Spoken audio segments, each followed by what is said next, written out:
Muy buenos días, tengan todos ustedes. Una cosa en la que quiero hacer énfasis para empezar es en la primera frase que está ahí mostrada, que es control óptimo. Generalmente en las pláticas que yo mismo he dado en este seminario y en otras más que he presenciado, pues básicamente el énfasis se hace en que uno desarrolla un modelo de un sistema, un proceso, y gracias al modelo puede ir comprendiendo cómo se comportan diferentes variables en el espacio y en el tiempo. Digamos que esta es la forma usual de emplear la modelación matemática y computacional. Pero aquí lo que vamos a hacer tiene un aspecto, digamos, o toca un aspecto un tanto diferente del asunto, en el sentido siguiente. Generalmente un sistema o un proceso están caracterizados por sus ecuaciones, pero las ecuaciones contienen parámetros y pueden contener también términos de forzamiento.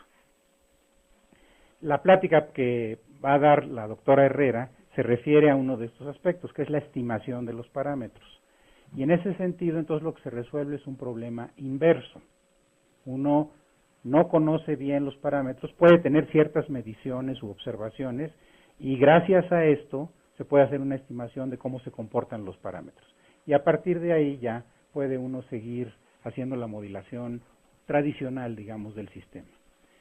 En el caso del control óptimo, o del control en términos llanos, lo que sucede es que uno de alguna manera tiene la forma de manipular algunos de los parámetros o las funciones de forzamiento. Y como vamos a ver, esto lo que permite es cumplir con un cierto objetivo. Y si el objetivo se cumple de manera óptima, esto es, maximizando, minimizando una función o una funcional, entonces a este tipo de metodología se le llama control óptimo. Entonces nosotros lo vamos a aplicar a encontrar la mejor manera en que se puede hacer funcionar un sistema de aireación de la obra de toma de una central hidroeléctrica. Primeramente quisiera describir en forma muy genérica a qué proyecto se aplicó, que es el proyecto más importante que actualmente está construyendo la Comisión Federal de Electricidad, que es la presa de la Yesca. Esta está ubicada, como se indica ahí, entre los estados de Nayarit y Jalisco sobre el cauce del río Santiago. Y aquí, en la fotografía inferior, se muestra una vista de cómo era el aspecto del sitio cuando ya había iniciado la construcción. Les voy a mostrar después fotos ya como estaba originalmente el sitio y cómo está actualmente, que de hecho la presa está casi concluida. Este es el sitio antes de que iniciara la construcción. Se le llama boquilla a un estrechamiento topográfico natural y son los sitios, desde cierto punto de vista, ideales para construir presas, porque entonces la cantidad o el volumen de materiales que se requiere es menor que si, digamos, el espacio que uno quisiera rellenar para, de alguna manera, almacenar el agua que trae el río, sería mayor, ¿no? Este es un aspecto de cómo se ve ahorita la cortina, o la pared, por así decirlo, que uno pone para retener las aguas del río, vista desde aguas arriba. O sea, es la parte de la presa que está en contacto con el agua. De hecho, ustedes pueden observar cómo se ve aquí que ya se está formando el embalse. Esto que ven aquí almacenado es el agua. Acá se ve una vista que después vamos a verla con mayor detalle del vertedor o la obra de demasías, que es, por así decirlo, el fusible que se construye para evitar que la presa sea desbordada. El tipo de presa que se construyó aquí es una que le llaman de enrocamiento con cara de concreto. Entonces es rocas de un cierto tamaño que de alguna manera también eso se diseña para que tenga la resistencia y la compactación adecuada, y lo que hace impermeable a la presa es que se ponen una serie de losas de concreto en la parte que está en contacto con el agua. Esta tecnología ha venido aplicándose mucho en diferentes partes del mundo, y de hecho esta presa es la segunda más alta en su tipo del mundo.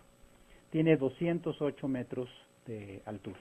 La más alta está en China, en un proyecto que se llama Shibuya, y esa alcanza los 220 metros.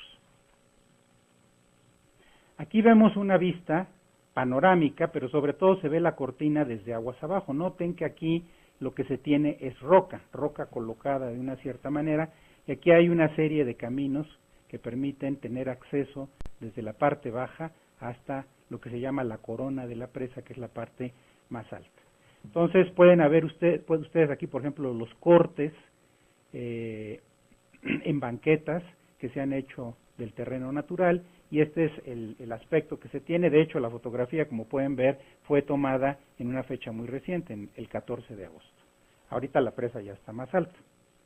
Entonces ha habido una serie de desarrollos en los que yo he tenido la oportunidad de participar, de muy diversa índole, pero les voy a platicar en particular de uno de ellos que voy a describir en detalle posteriormente. Este es el vertedor, es el aspecto que más o menos tiene ahorita. Es un vertedor que tiene una forma escalonada, en donde este vertedor izquierdo, este canal vertedor, está más alto que el central y que el derecho. En alguna presentación anterior había yo hablado de una cosa que analizamos, fue cuando precisamente se presentó el libro del doctor Herrera en coautoría con el doctor Pinder, en donde lo que hicimos fue desarrollar una metodología para diseñar óptimamente unos deflectores que aquí apenas si se ven, son muy pequeños, pero con un ángulo muy pronunciado, que lo que hacen es que los filetes líquidos choquen y se logre una disipación mucho más eficiente de energía. A estas estructuras terminales en los vertedores se les llaman cubetas deflectoras, porque el agua sale con gran velocidad, aquí tiene una gran energía cinética, y si se devuelve al río con esa misma energía cinética causa muchos daños que pueden comprometer la estabilidad de la cortina. Entonces el agua aquí más o menos sale a casi 150 kilómetros por hora, más o menos, para que nos demos una idea. El poder destructivo que tiene eso es muy grande, ¿no? Entonces lo que se hace es, tradicionalmente, es lanzar el agua, pero con esta mejora que se hizo, se logra el choque y eso produce una disipación mucho más efectiva de la energía. Esto es lo que se llama la obra de toma. Aquí, dentro de estas torres, se alojan compuertas, y esta es la abertura, lo que se llama la boca toma, por donde se toma el agua que posteriormente es conducida a una casa de máquinas que es subterránea en este caso, en donde se encuentran ubicadas las turbinas que giran con el agua, están acopladas a un generador, y esto permite generar energía eléctrica. Por cierto que la energía eléctrica de esta presa solita podría satisfacer todas las necesidades del estado de Nayarit y todavía sobra. Entonces es una capacidad importante de generación de energía. Esta es la casa de máquinas, en un estado ya muy avanzado. Aquí ven ustedes este foso donde se aloja una de las turbinas, y aquí está el otro foso donde se aloja la otra. Son dos turbinas, cada una, si mal no recuerdo, de 250 megabytes de capacidad. Megawatts, perdón. Sí. ¿Cuál es el sistema de aireación? Ahorita, vamos a ver. Ajá. Este es un corte en elevación o un perfil de la obra de toma. Esta es la parte de las torres que nosotros veíamos. De hecho, no se apreciaba la inclinación, pero son inclinadas. Y aquí es la boca toma, aquí es donde el agua se toma, viene en esta dirección, y aquí vienen las turbinas. Después de esto se tiene lo que llaman tubo de aspiración.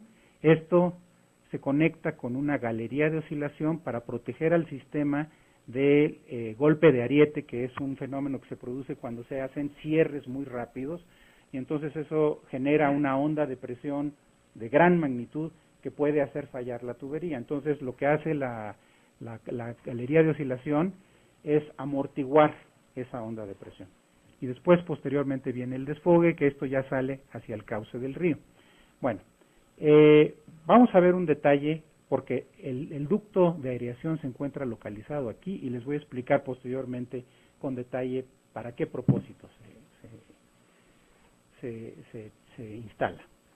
Bueno, esta obra de toma, como dice aquí, cuenta con un ducto de aireación a través del cual se introduce aire cuando la tubería se vacía. Puede ser que la tubería, bajo ciertas condiciones, se vacíe. Eso generalmente ocurre si hay alguna falla, porque cuando la turbina se para, porque como dicen los ingenieros eléctricos, sale del sistema de generación nacional, entonces debe haber un dispositivo que cierre el acceso a la turbina, porque la turbina no debe trabajar mucho tiempo desbocada, porque eso dañaría los componentes de la misma.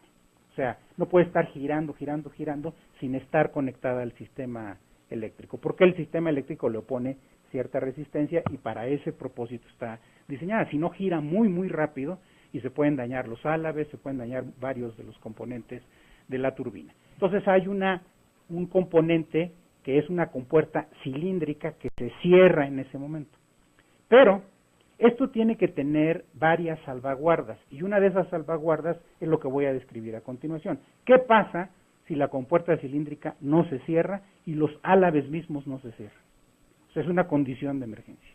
En ese caso, la compuerta a la entrada del sistema, que es lo que mostrábamos aquí, son compuertas que están alojadas aquí. De hecho, hay dos compuertas, una es de servicio y la otra es una compuerta que se usa para mantenimiento, para cuando se le da mantenimiento a la otra. Esta compuerta entonces desciende muy rápidamente y cierra esta abertura, ¿ok? Entonces, para eso se utiliza, es cuando hay un cierre rápido y entonces ocurre una situación como la que está mostrada aquí.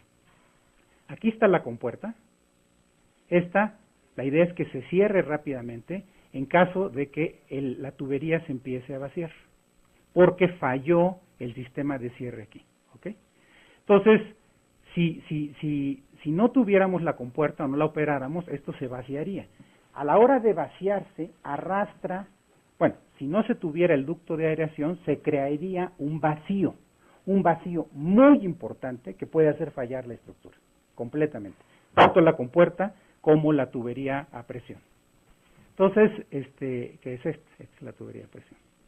Entonces, la idea es que tenga esto un ducto de aireación conectado a la atmósfera, que es simplemente una tubería, y con eso fluya el aire, y entonces el vacío que se produce esté bajo control, ¿ok? Esa es la idea. Ahora, por otro lado, dado que el aire es un fluido de muy baja densidad comparada con el agua cuando lo arrastra, el aire adquiere velocidades muy importantes. Eso lo vamos a ver en un momento más. Entonces, ese es el planteamiento del asunto. Ahora, desafortunadamente, cuando ya se había construido la instalación, se hizo una inspección y se tuvo una duda muy razonable de que el diámetro del ducto de aireación era muy pequeño o muy escaso, y que entonces el aire iba a adquirir velocidades muy importantes y no se iba a lograr el control del vacío que se pretendía.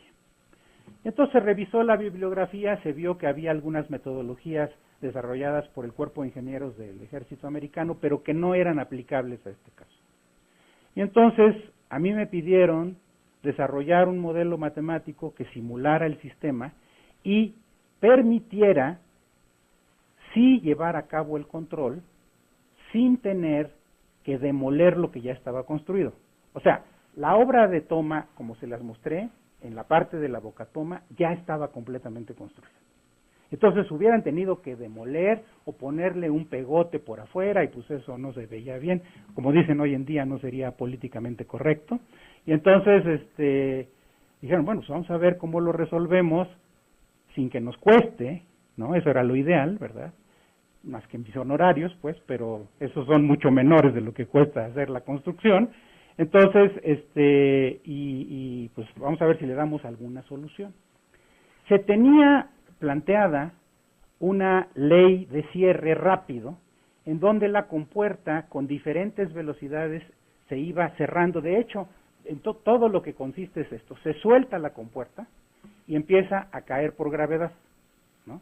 Tiene unas ruedas, porque se acuerdan que la superficie es inclinada. Entonces viene bajando por pura gravedad, venciendo la fricción, pero tiene un servomotor que controla con qué velocidad se desplaza la compuerta. Entonces, llega un momento en que la va frenando y luego la frena más hasta llegar al punto de cierre total. Y se había planteado que el cierre se realizara en 25 segundos, o sea, bastante rápido. Entonces, la idea era ver cómo funcionaba el sistema bajo esa condición. Entonces, pues nos dimos a la tarea de hacerlo, y les voy a dar una cita de Einstein que es muy interesante. Él dijo, la descripción de los fenómenos naturales debe ser lo más simple posible, pero no más simple que eso. Entonces, depende, ¿no? O sea, como dicen vulgarmente, depende del sapo, es la pedrada, ¿no? O sea, ¿qué es lo que queremos conseguir? Es ver cómo seleccionar una ley de cierre que nos permita controlar las variables críticas del sistema, que son la velocidad del aire y la presión de vacío que se genera. Esas son las variables críticas. Entonces, la idea fue desarrollar un modelo que fuera suficientemente simple, pero que capturara la esencia de la física. Suficientemente simple porque había que dar una respuesta rápidamente.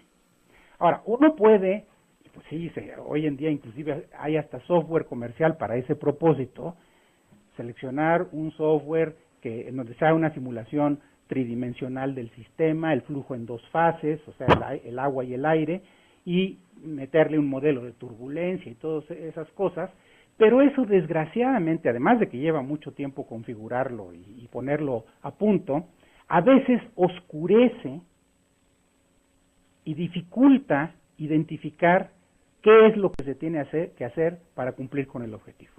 Entonces, lo que yo hice fue seleccionar un modelo unidimensional, pero transitorio, del fenómeno, ¿no? Y tratando de controlar, como ya dije, la velocidad máxima alcanzada por el aire y las presiones mínimas que ocurrían dentro del sistema. Entonces, aquí están las ecuaciones de movimiento para el agua, presentadas en un formato más o menos general, que están integradas en la sección transversal y por tanto son unidimensionales. Como es tradicional, ρ representa la densidad del agua, A el área de la sección transversal, T el tiempo, V representa la velocidad del agua, X el espacio, y puede haber términos fuente. Sobre todo en la sección en donde entra el agua por la boca toma. ¿Ok? Cantidad de movimiento es una ecuación, o la segunda ley de Newton, donde interviene una nueva variable que es H tilde. Esa H tilde es la carga piezométrica, o sea, es la suma de la carga de presión, que es simplemente la presión dividida entre el peso específico del agua, sumada a la elevación. Es lo que se llama carga piezométrica. Y después aquí hay términos que implican la resistencia que opone primeramente la fricción. F es un factor de fricción, a R se le llama el radio hidráulico, que es el cociente del área entre el perímetro del conducto. El perímetro mojado se le llama a veces, sobre todo cuando esto está a superficie libre. En el caso de que esté a presión, simplemente es el perímetro, y una serie de coeficientes de pérdida que se llaman locales, cuando por ejemplo hay un cambio brusco de dirección, que puede ser en un codo o ampliaciones o cosas de ese estilo, que están concentrados en ciertos puntos, y por eso es que aparece aquí la delta de Dirac. Por otro lado, creo que ya me fui adelante, acá se tiene también un término fuente, que se asocia de nuevo con la entrada de agua a través de la boca toma. La conservación de masa para el aire es parecida, nada más que ahora las variables correspondientes de flujo tienen un subíndice A. Aquí tenemos la presión en el aire, ¿verdad? Esto es el término gravitacional, que tiene que ver con qué inclinación tiene el conducto en diferentes partes del sistema. Bueno, entonces, para los efectos de la aplicación que tenemos, se puede demostrar que la ecuación de conservación de masa se puede escribir de esta manera. Ya les había dicho que H testada es la carga piezométrica, Z es la elevación, referida a un cierto plano de referencia, A es la celeridad de las ondas de presión que pueden surgir cuando existe un cierre rápido.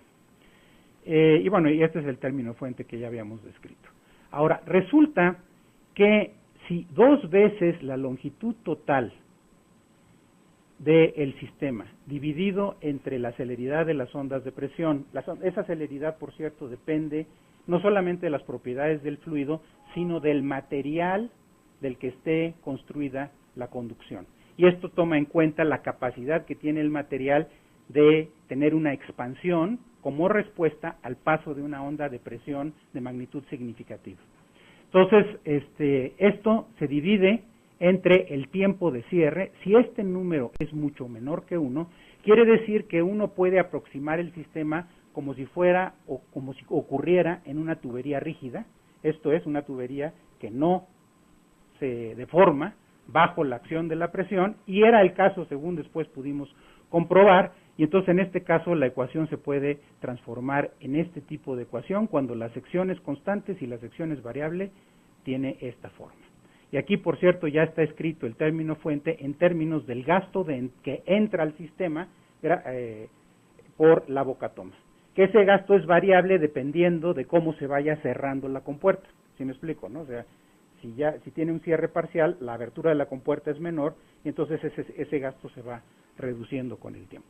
Bueno, para el caso de la ecuación de conservación de masa en el aire, uno puede escribirla de esta manera. Aquí estos términos se pueden agrupar en lo que se llama la derivada material, siguiendo la velocidad del flujo del aire, y estos términos adicionales. Bueno, resulta que esta derivada material se puede expresar en términos de la derivada material de la presión, y aquí multiplicado esto por la parcial de la densidad del aire con respecto a la presión del aire, y eso resulta que es 1 entre el cuadrado de la velocidad del sonido. Entonces, en términos adimensionales, si uno hace adimensional esta ecuación, esto se convierte en 1 en el número de Mach, al cuadrado. Entonces, si el número de Mach es muy pequeño, o sea, la velocidad característica del aire comparada con la velocidad del sonido es muy pequeña, los términos que puse aquí con este corchete vertical se pueden despreciar en relación con estos términos. Por otro lado, es consistente también despreciar este término, dado que hemos hecho la aproximación de tubería rígida. Entonces nos queda una ecuación muy simple, que es esta. Lo que quiere decir es que el producto de la velocidad del aire por el área es independiente de la variable espacial. Y eso nos ayuda mucho porque va a simplificar la solución del sistema considerablemente. Aquí es donde viene, digamos, la parte esencial del problema de control. Aquí tenemos una ecuación donde V es el volumen total de agua que se tiene en el sistema. Y eso, la derivada de V con respecto al tiempo, o la tasa de cambio en el tiempo del volumen, es igual a la diferencia entre el gasto que está entrando por la bocatoma y el gasto que está saliendo del sistema, en el extremo ya final del mismo. ¿Ok? Ahora, el gasto de entrada está dado por estas ecuaciones, en donde básicamente la compuerta sigue una ley de orificio, que nos está dado el gasto por un coeficiente de descarga, que ese generalmente se determina en forma experimental, y bueno, existe mucha información al respecto, o sea que no es difícil conseguir la información al respecto. Este es el ancho de la compuerta, y esta es la abertura de la compuerta, la cual es una función de cómo se vaya cerrando la compuerta. Esa es nuestra variable de control. Lo demás ya son la elevación que se tenga en la superficie del agua, cómo vaya variando la elevación. Esta es la elevación inicial, esta es la presión del aire, y esto es el peso específico del agua. Entonces, depende mucho si ya la elevación del agua es superior a la elevación que tiene el labio inferior de la compuerta, o si es inferior a la misma. Bueno, el caso es que la abertura de la compuerta es nuestra variable de control. Y la ley de cierre es esta función que por ahorita vamos a decir que es desconocida, de la apertura de la compuerta como función del tiempo.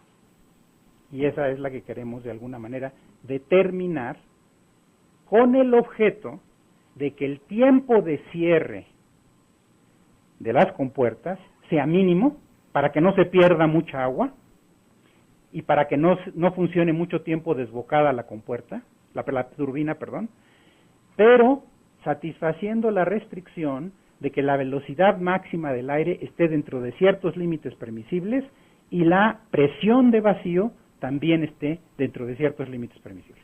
Ese es el problema que queremos resolver. Bueno, una simplificación adicional que se hace aquí es la siguiente. Se puede plantear como está ahí mostrado o de otra manera también. Como está ahí mostrado es que se supone que existe una superficie libre bien definida. Esto es una aproximación de la realidad. Entonces, lo que ocurre aquí es un poco como lo que ocurre en una jeringa.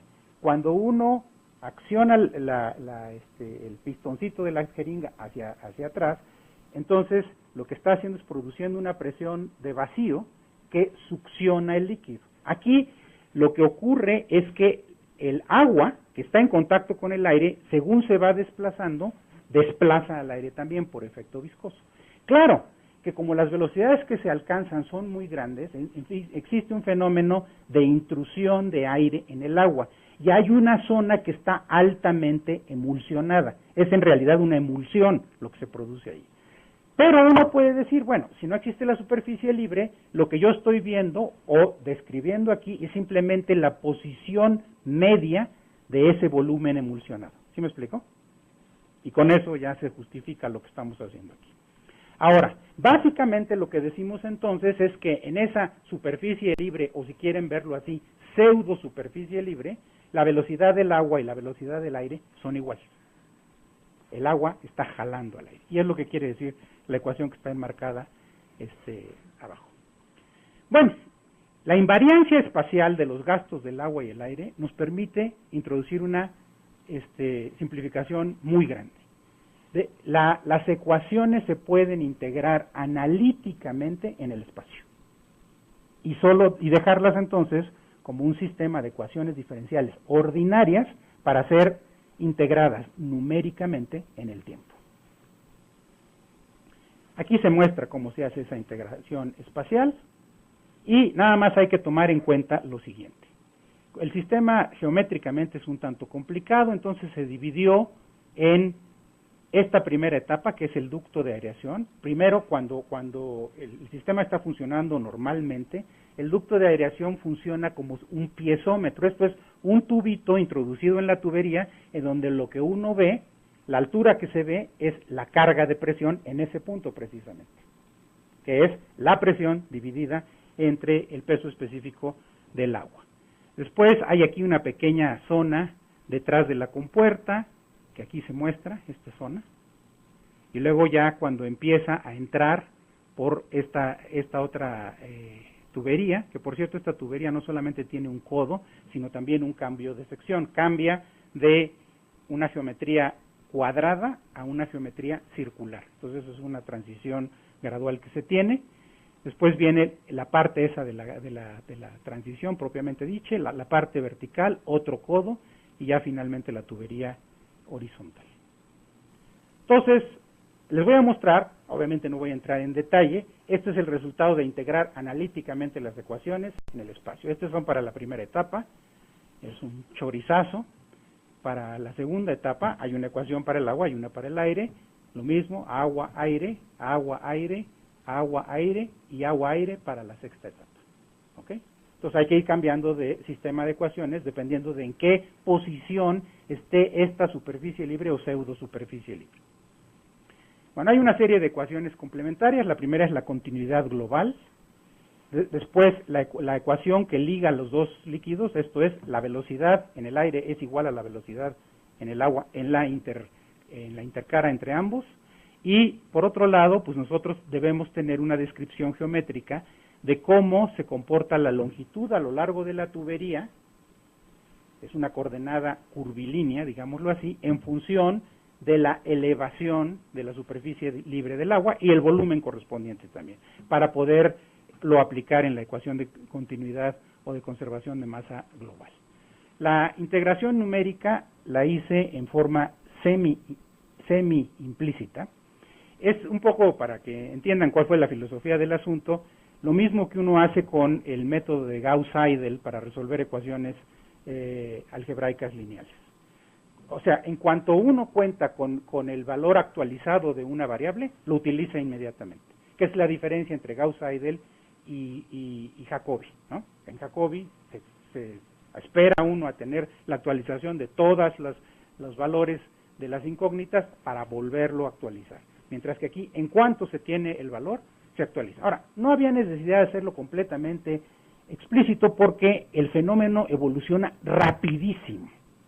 Tuve que usar un paso de tiempo de 1/100ª de segundo para poder ver qué estaba ocurriendo. Entonces, eso es lo que se hizo, y esta era la ley de cierre original. Evidentemente había un cierre muy rápido, con 3 velocidades. Aquí lo ven ustedes, esta es una línea recta, luego aquí hay un quiebre, y hay otro quiebre chiquito aquí.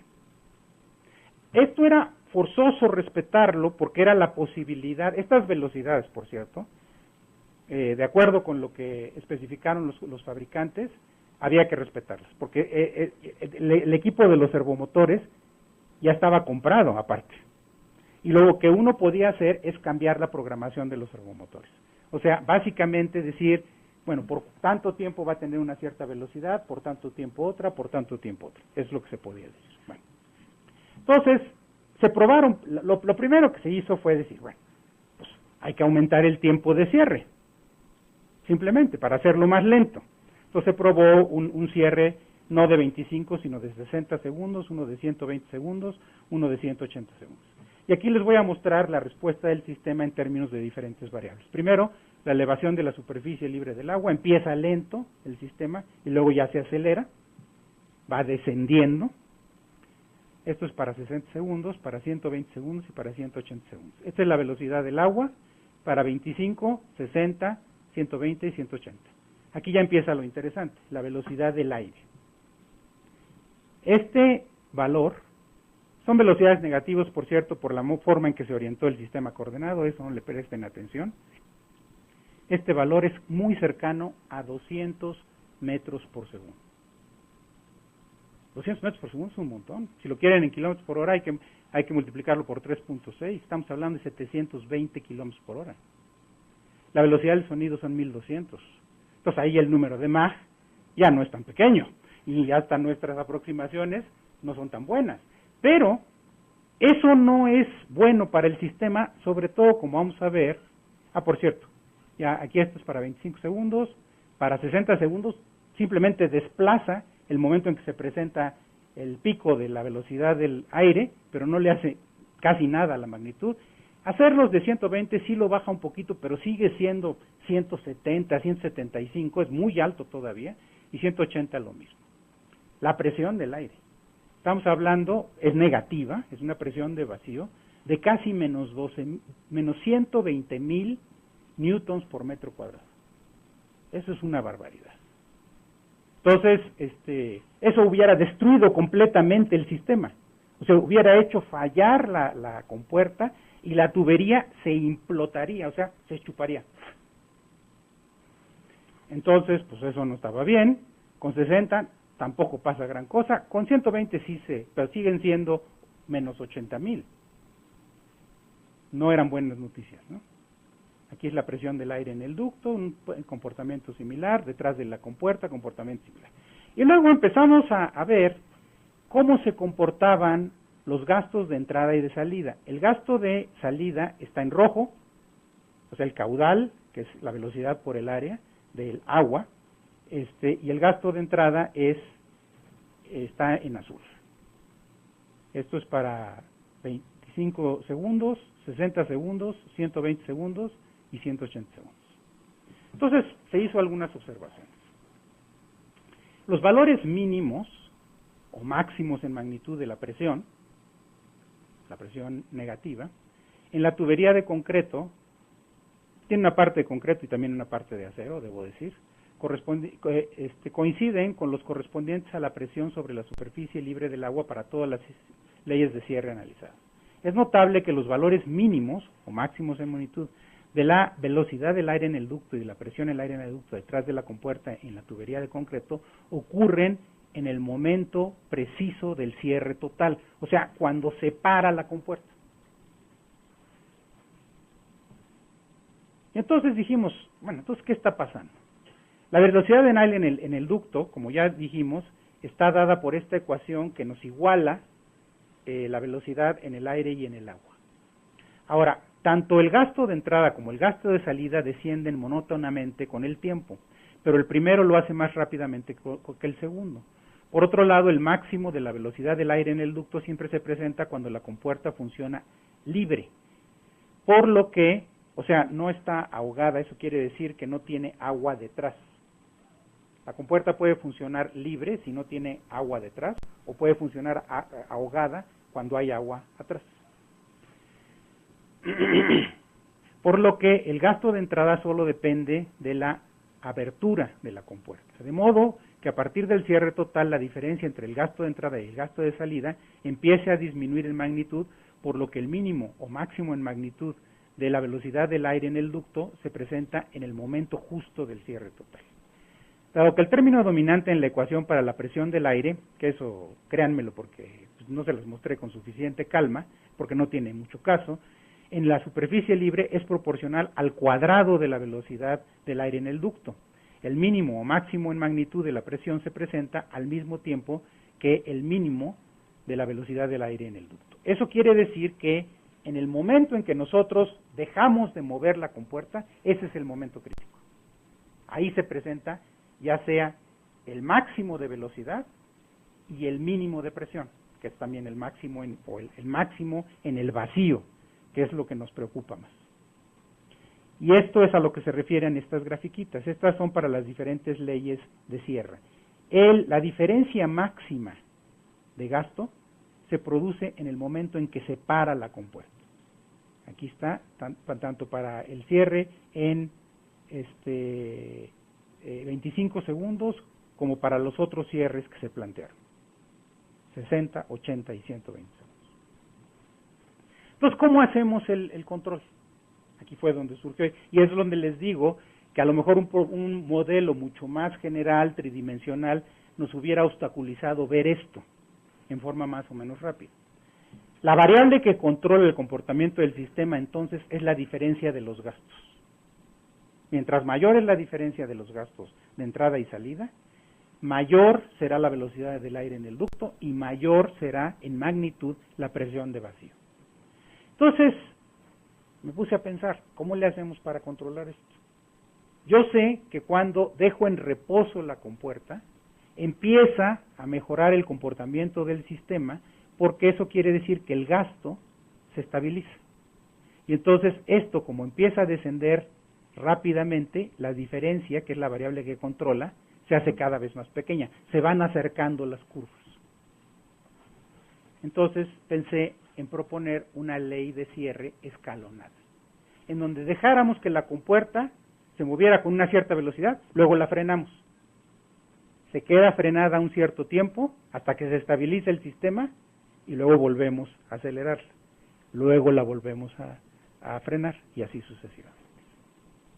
Y queremos limitar las variables críticas en cuanto a velocidades máximas del aire a algo alrededor de 100 metros por segundo, y que eso ya para ahí ya el número de Mach al cuadrado sí es pequeño, y más o menos 3 metros de columna de agua, pero en términos de vacío, pero no más que eso, ¿okay? De ese orden. Entonces la ley, se hicieron varias pruebas, esto se resolvió por aproximaciones sucesivas, y además en cada ocasión había que tener una reunión con la gente que iba a proveer el equipo, pues para ver si eso satisfacía las posibilidades reales de programación de los servomotores, y además no podía uno llegar a la fase final con una velocidad muy grande, porque la idea era ir frenando la compuerta para que cuando llegara al asiento no lo destruyera, porque si dejamos que se acelere y ¡pum!, pues destruye el asiento de la compuerta. porque pues la compuerta es de acero y es un compuerto nonón. O sea, no sé si se fijaron en la magnitud, inclusive déjenme mostrárselos así rapidito, de la obra. Es una cosa impresionante, para que, aquí, por ejemplo. Estos son 208 metros de altura. Entonces, pues aquí hay gente trabajando. Pues no aprecia uno a la gente. Hay camiones trabajando. Hay ollas de esas revolvedoras de concreto grandototas trabajando. No se alcanzan a ver. O sea, miren, por ejemplo aquí. Les voy a mostrar. Esto que se ve aquí, esta cosita chiquitita, es una olla de concreto. Luego aquí, pues no sé, por ejemplo, este puntito debe ser un trabajador. Para que vean la escala, ¿no? O sea, es una cosa gigantesca, ¿no? Igual acá, ¿no? ¿Ven estos? Son camiones. Y son camiones grandotototes. Acá hay otro camión, ¿ya lo vieron? Entonces, sí, es una obra de escala gigantesca. Bueno, entonces, esta fue la ley de cierre definitiva. Vean cómo la compuerta se acelera con una velocidad grande, se desacelera un poco y se frena completamente durante un cierto tiempo. Después se vuelve a acelerar con esta misma velocidad, se vuelve a frenar. Después se acelera con esta misma velocidad y aquí ya casi no se alcanza a ver, hay otro quiebre a la velocidad más lenta y finalmente se produce el frenado total. Estos son los parámetros de la ley de cierre. Estas son las velocidades en metros por segundo. Primero son casi 40 centímetros por segundo, luego 13.3 centímetros por segundo, se para, otra vez 13.3, se vuelve a parar, aquí son los intervalos de tiempo, otra vez 13.3 y finalmente 3.3 centímetros por segundo. O sea, ya muy despacito, para que entonces cuando llega la compuerta al asiento, no se produzca la destrucción del asiento. Y ya el cierre total se logra en, digamos, poquito más de minuto y medio, poquito más. Entonces, los resultados que se obtuvieron, esta es la superficie libre del agua, la velocidad en el agua, la velocidad en el aire. Miren, se logra exactamente lo que queríamos. Viene, llega a 100, ahí lo paramos.